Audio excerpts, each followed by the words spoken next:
सम्मान। मनुष्य के जीवन में सम्मान का बहुत अधिक महत्व है। वो उसे अपने हृदय, अपने मन से जोड़कर रखता है। कदाचित इसीलिए हम शत्रु के सम्मान पर चोट पहुंचाते हैं ताकि उसे पीड़ा पहुंचाई जा सके। परंतु ऐसा करने से सावधान रहे मित्रों। शरीर पर लगी चोट मनुष्य भुला सकता है, परंतु उसके सम्मान को लगी चोट उसे जीवन भर पीड़ा देती है। और स्त्री के मान सम्मान पर लगी चोट उसे उस सीमा तक ले जाती है जहां उसे केवल प्रतिशोध दिखाई देता है। यदि अपने शत्रुओं को जीतना है तो प्रेम से जीतिए, अपने कर्मों से जीतिए। उन्हें अनुभव करवाइए कि उनसे भूल हुई है। किसी के सम्मान को ऐसी चोट ना पहुंचाइए कि वो आपका नाश करने पर उतर आए। स्मरण रखिए, किसी का अपमान करके आपके हृदय को कदाचित थोड़ा संतोष आ जाए, परंतु उस अपमान से आप कई हृदयों को आघात पहुंचाते हैं और अपने लिए एक शत्रु और बढ़ा लेते हैं। हम सब शीघ्र ही सफलता चाहते हैं, ढेर सारी संपत्ति और सुख चाहते हैं, और ऐसे में कई बार हम छोटे मार्गों का चयन कर लेते हैं।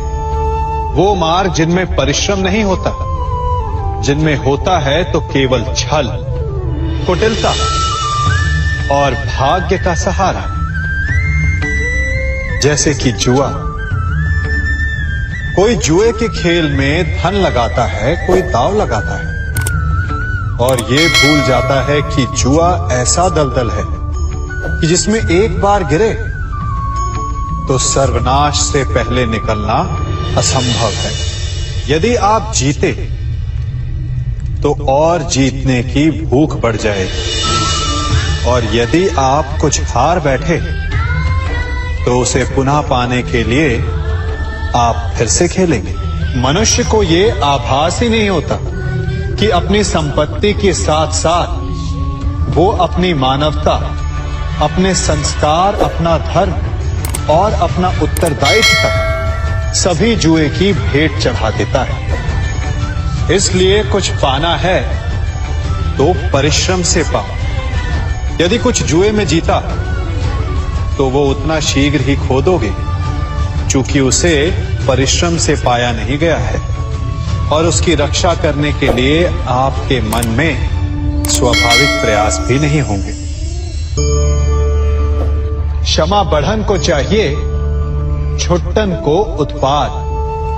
क्षमा इस संसार में शांति का, सुख का मूल आधार है। क्षमा आपके मन से प्रतिशोध और शत्रुता जैसे भावों को समाप्त करती है। परंतु क्या हर स्थान पर क्षमा आवश्यक है? क्या प्रत्येक का अपराध क्षमा करने के योग्य होता है? नहीं। कभी कभी उसे क्षमा करके हम उस व्यक्ति को और बड़ा अपराध करने की प्रेरणा देते हैं,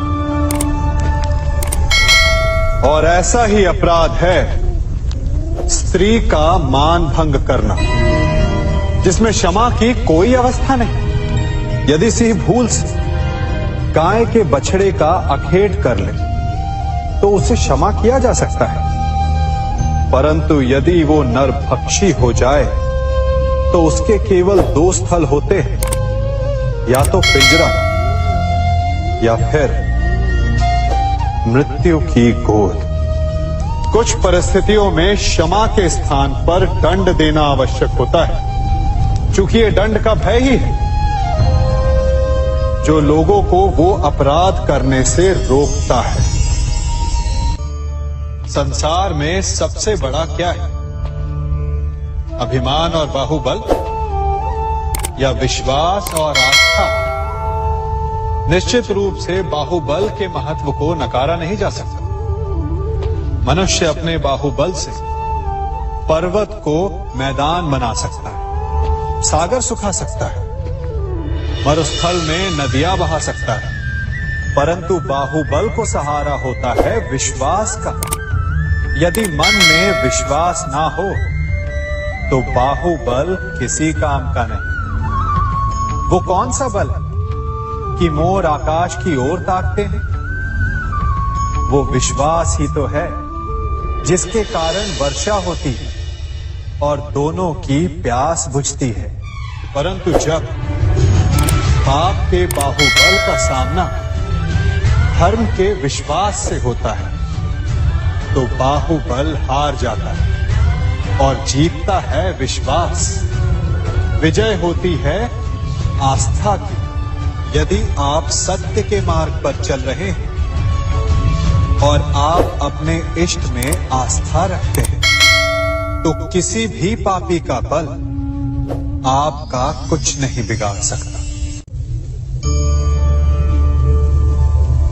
कभी सोचा है हमारा जीवन भी उस रेत की घड़ी की भांति है? जो रेत नीचे गिर चुकी है वो हमारा अतीत है, जो अब भी ऊपर है वो हमारा आने वाला भविष्य है, और वर्तमान ये संकुचित स्थल है जहां से धीरे धीरे करके रेत गिर रही है। अर्थात हमारे पास जीने के लिए यही एक क्षण है। उसका उपयोग कैसे करना है ये हम पर निर्भर करता है। जो बीत गया उसका दुख मनाना है या जो भविष्य में होने वाला है उसकी प्रतीक्षा में क्रोध करना है। सब कुछ करने के लिए यही एक क्षण है। प्रसन्न रहना है तो उसके लिए भी यही एक पल है। प्रतीक्षा करते रहोगे तो ये पल भी भूतकाल में बदल जाएगा। इसलिए आनंद के लिए, परोपकार के लिए प्रतीक्षा ना कीजिए। आपके पास जो पल है उनका भरपूर सदुपयोग कीजिए, क्योंकि इस घड़ी को पलटकर आप फिर से समय अवश्य गिन सकते हैं, परंतु अपना बीता हुआ समय आप वापस नहीं लौटा पाएंगे।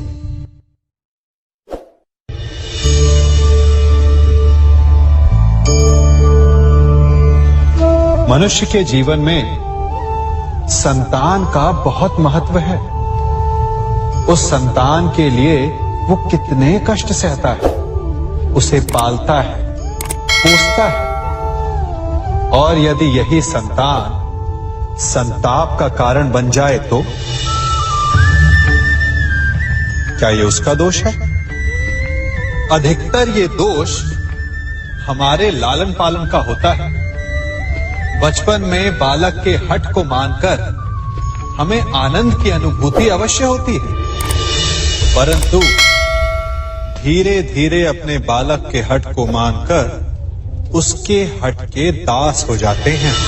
एक हठी उद्दंड और असंस्कारी संतान उस सूखे वृक्ष के समान होती है कि यदि जिसमें आग लग जाए तो वो सारे वन को भस्म कर डाले।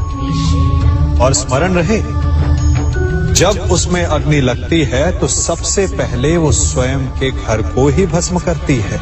इसलिए जब आवश्यकता हो तो अपनी संतान के हठ का विरोध करें, उसे रोके, क्योंकि यदि समय रहते ऐसा ना किया गया तो भविष्य में इस समस्या के परिणाम गंभीर हो सकते हैं।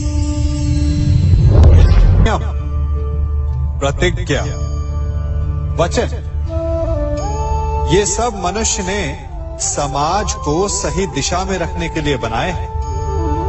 वो मनुष्य ही क्या जिसके जीवन में नियम ना हो, जिनका वो पालन ना करे, परंतु समय के साथ चलने के लिए